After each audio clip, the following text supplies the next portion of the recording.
Hello everyone, welcome back. हम यहाँ पर स्टार्टिंग में देखते हैं जिन्नू की बहन उससे कह रही होती है, तुम काफ़ी दिन से बाहर नहीं गए और अभी बता रहे हो तुम एक हफ्ते तक नहीं आओगे वापस घर। और जिन्नू कहता है कि मैं एक ट्रिप में जा रहा हूँ। ये सुन के उसकी बहन कहती है, क्या किसके साथ? क्या आपने गर्लफ्रेंड बना ली? तो जिन्नू कहता है कि नहीं, बस मैं अपने दोस्त के साथ जा रहा हूँ। और हम देखते हैं कि जिन्नू जो कि एक क्वेस्ट के लिए बाहर आता है, वो खुद से कहता है, मैंने जब सेरेब्रस को हराया उसके बाद मेरा लेवल 3 गुना ज़्यादा बढ़ गया। इसका मतलब मुझे अभी ज़्यादा तकलीफ़ें नहीं होंगी। और यहाँ पर उसे एक की मिला हुआ होता है जो कि कैसल की गेटकीपर को मारने के बाद मिलता है। और फिर वो एक क्वेस्ट के लिए एंटर करता है। जब वो वही क्वेस्ट के लिए एक हॉलवे के अंदर एंटर करता है, उसे वहाँ पर उसका सिस्टम बताता है, यहाँ पर डेमन भरे पड़े हैं और तुम्हें यहाँ पर उनके सोल्स एक्सट्रैक्ट करना है ताकि तुम्हें रिवार्ड मिल सके। और वो क्वेस्ट में 10,000 डेमन की सोल को एक्सट्रैक्ट करने के लिए बताया जाता है। जिन्नू सोचता है ये क्वेस्ट के साथ साथ रिवार्ड भी काफ़ी अच्छा है, काफ़ी सारे आइटम हैं, ये क्वेस्ट कंप्लीट करने से मैं खरीद पाऊँगा। अगर रिवार्ड काफ़ी अच्छे हैं, ऐसा लगता है कि क्वेस्ट भी काफ़ी मुश्किल भी होगा। पहले तो उसे कोई डेमन दिखता तो नहीं है, लेकिन जब वो मेन एरिया को एंटर करता है, वहाँ पर डिस्ट्रक्शन देख के वो काफ़ी हैरान हो जाता है। वो देखता है कि सियोल से भी ज़्यादा खतरनाक कंडीशन है ये डंगन में। वो सोचता है अगर मुझे 10,000 डेमन की सोल एक्सट्रैक्ट करना है तो यहाँ पर काफ़ी खतरनाक डिस्ट्रक्शन भी होगी। उसे सिस्टम बताता है हर एक डेमन से एक सोल एक्सट्रैक्ट किया जा सकता है, लेकिन अपर लेवल कैसल से एक डेमन से ज़्यादा सोल एक्सट्रैक्ट किया जा सकता है।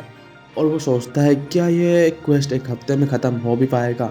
तभी हम देखते हैं कि एक डेमन आके जिन्नू के ऊपर हमला कर देता है, लेकिन वो यहाँ पर उसे डोज कर देता है और वो फिर बहुत सारे लो लेवल डेमन को मारने लगता है।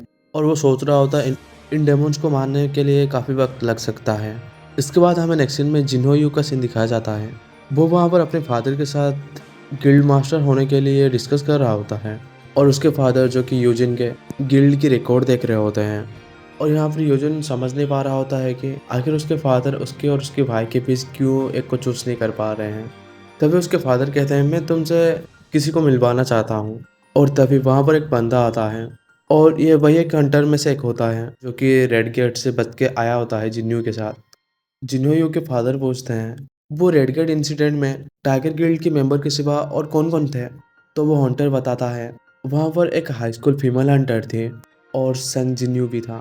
और ये बात सुन के यहाँ पर जिन्होयू जो कि एकदम से हैरान हो जाता है, वो पूछता है कि आखिर वो फीमेल हंटर का नाम क्या था। तो वो हंटर कहता है संगवी है। ये बात सुन के जिन्होयू सोचने लगता है इसी की वजह से वो दोनों काफ़ी करीब आ गए और अब मैं बस अकेला नहीं हूँ जिसे जिन्यू के पावर के बारे में पता है। वो हंटर तभी कहता है मुझे टाइगर गिल्ड की डिसीजन बचकानी लगती है। आखिर जिन्यू के सीक्रेट के बारे में किसी को भी पता चलने क्यों नहीं दिया जा रहा है और इसी के वजह से मुझे चेयरमैन यहाँ पर बुलाए हैं। तभी ये सारी बातें सुन के जिन्होयू के फादर कहते हैं मुझे जिस इंसान की ज़रूरत थी मुझे नहीं पता था वो तुम्हारी स्ट्राइक स्क्वाड में है। और मुझे लगता है कि जिन्यू ने काफ़ी मेहनत की है तुम्हें गिल्ड मास्टर लाइसेंस दिलाने के लिए, क्यों है ना। और ये बात सुन के यहाँ पर जिन्होंयू सोचने लगता है जब ये सब फादर को पता चल चुका है कि मेरी मदद किसी दूसरे हंटर ने की है तो मेरे भाई और मेरे भी शायद वो मेरे भाई को ही प्रीफर करेंगे। तभी उसके फादर कहते हैं क्या तुम्हें और कुछ कहना है। तो जिन तभी कहने लगता है मुझे यूजिन गिल्ड रन करने दीजिए। और इससे उसके फादर बिल्कुल ही एग्री कर देते हैं। उसके फादर कहते हैं मैं तुम्हें यूजिन की गिल्ड टेक ओवर करने के लिए दूंगा, क्योंकि तुमने कहा था किसी स्ट्रेंजर से गिल्ड को संभालना ये हमारे लिए परेशानी खड़ा कर सकता है और जब तुम हो तो ये रिस्क आखिर हम क्यों लें। वो फिर पूछते हैं लेकिन क्या तुम जिन्नू को हमारी गिल्ड में ज्वाइन करवा सकते हो। तो जिन कहता है मैंने इसके लिए काफ़ी मेहनत किया है और मैं बिल्कुल ही ट्राई करूँगा फादर।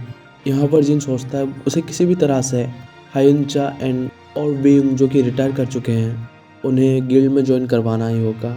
और यहाँ पर हम देखते हैं कि जिन्नू जो कि वो सारे मॉन्स्टर को मार रहा होता है और वो उस डंगन में फर्स्ट फ्लोर में जितने भी सारे डेमन होते हैं उन सबको मार के अपना लेवल अप कर चुका होता है। फिर सिस्टम उसे सेकंड फ्लोर पर जाने के लिए बताता है। तभी जिन्नू एक शेडो को बाहर आने के लिए कहता है और यहाँ पर वो शेडो बाहर आता है जो वो रेड गेट के अंदर आइस बियर्ड्स की लीडर होता है और वो किसी टैंक की तरह काफ़ी बड़ा और ताकतवर होता है और जिन्नू इसके वजह से उसका नाम टैंक रख देता है। और इसके साथ साथ वो और भी सारे डेमन्स को मारते हुए आगे बढ़ने लगते हैं। फिर हमें नेक्स्ट सीन में फ्यूडरल ब्यूरो ऑफ हंटर्स दिखाया जाता है जो कि यूएस में होता है और वहाँ पर हम साउथ कोरियन वही हंटर्स को देखते हैं। वहाँ पर डिप्टी डायरेक्टर को बताया जा रहा होता है कि ये बंदा वो बता रहा है कि वो डंगन में 10 साल पहले वहाँ पर ट्रैप हो चुका था और वो किसी तरह से अब बाहर आ पाया। और यहाँ पर वो हैरान होते हैं कि ये हंटर जो कि काफ़ी आसानी से ए रैंक हंटर्स को स्ट्राइक डाउन कर दिया, और वो वही कोरियन हंटर से और भी ज़्यादा इन्फॉर्मेशन बाहर लाने के लिए बता रहे होते हैं। यहाँ पर हम डंगसू को देखते हैं जो कि अभी तक सोच रहा होता है वो जिन्यू को मारने के बारे में। वो खुद से कह रहा होता है कि मैं अपने हाथ से खुद उसे मारना चाहता था, लेकिन वो वही रेड गेट के अंदर चला गया। और यहाँ पर इसे पता भी नहीं कि जिन्यू जो कि काफ़ी ताकतवर बन चुका है। जिन्यू यहाँ पर टैंक वो शेडो के साथ वहाँ पर वो सारे डेमन को हराते हुए 27 फ्लोर तक पहुँच चुका होता है। और यहाँ पर वो खुद से कह रहा होता है कि एक्चुअल फाइट तो इनसे नहीं, एक्चुअल फाइट वक्त से है। और यहाँ पर क्या सच में 100 फ्लोर है? 100 फ्लोर तक पहुँचना एक हफ्ता क्या या हो पाएगा? और वो यहाँ पर हराते हुए 50th फ्लोर तक पहुँच जाता है। तभी उसे सिस्टम बताता है, तभी उसे वहाँ पर उसका सिस्टम बताता है। यहाँ पर वो सारे लोअर फ्लोर के रूलर जिसका नाम होता है एवारिसियस वुल्कान है, और वहाँ पर वो वुल्कान के गार्ड भी होते हैं। जिन्यू ये देख के सोचने लगता है इनका बॉस जो कि काफ़ी खतरनाक दिख रहा है, और फिर वो यहाँ पर फाइट स्टार्ट करता है। जिन्यू अपने सारे शेडो को भेजता है वो सारे गार्ड्स को हराने के लिए। जिन्यू यहाँ पर सोच रहा होता है शायद ही सारे डेमंस की रैंक बढ़ चुका है, लेकिन मेरे साथ साथ सारे शेडो का भी इंटेलिजेंस बढ़ चुका है, और शेडो सोल्जर्स की स्ट्रेंथ उनके इंटेलिजेंस से बढ़ता है, और रीजनरेशन के लिए मेरे पास इनफ मैना भी है। वो देखता है कि वहाँ पर वो डेमंस की बॉस वहाँ से मूव भी नहीं कर रहा होता है। ये देख के जिन्यू सोचता है कि मैं जाके उसे आसानी से मार सकता हूँ। तभी जिन्यू देखता है कि वो मॉन्स्टर की मास्टर जो कि काफ़ी तेज़ी से मूव करके वहाँ पर अपने एक ही बार में काफ़ी सारे शेडो को वहाँ पर मार देता है। और ये देख के जिन्यू भी यहाँ पर चौंक जाता है, और हम देखते हैं कि जिन्यू भी यहाँ पर अपनी काफ़ी सारे स्ट्रेंथ और एबिलिटी यूज करके वो मॉन्स्टर को मारने के लिए चला जाता है।